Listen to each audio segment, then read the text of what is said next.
कोकणातील प्रत्येक अपडेट जाणून घेण्यासाठी आजच माझे कोकणच्या सोशल मीडिया प्लॅटफॉर्मला लाईक, फॉलो आणि सबस्क्राईब। रत्नागिरी जिल्हास्तरीय चाचा नेहरू बाल महोत्सवाचे शानदार उद्घाटन पार पडले। प्रमुख जिल्हा आणि सत्र न्यायाधीश व्ही.वाय. जाधव यांच्या हस्ते दीपप्रज्वलन करून या महोत्सवाची सुरुवात झाली। यावेळी बोलताना जाधव यांनी मुलांना शारीरिक आणि बौद्धिक विकासासाठी पुस्तके वाचण्यासोबत मैदानी खेळ खेळण्याचे कळकळीचे आवाहन केले।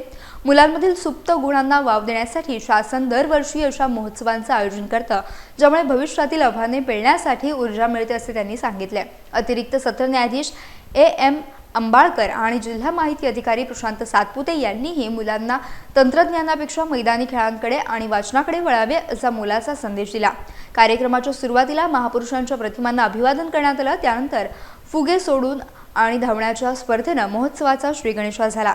जिल्हा महिला आणि बाल विकास अधिकारी मनोज पाटणकर यांनी प्रास्ताविक केले, तर अतिश शिंदे यांनी सूत्रसंचालन केले आणि अनिल माळी यांनी उपस्थितांचे आभार मानले।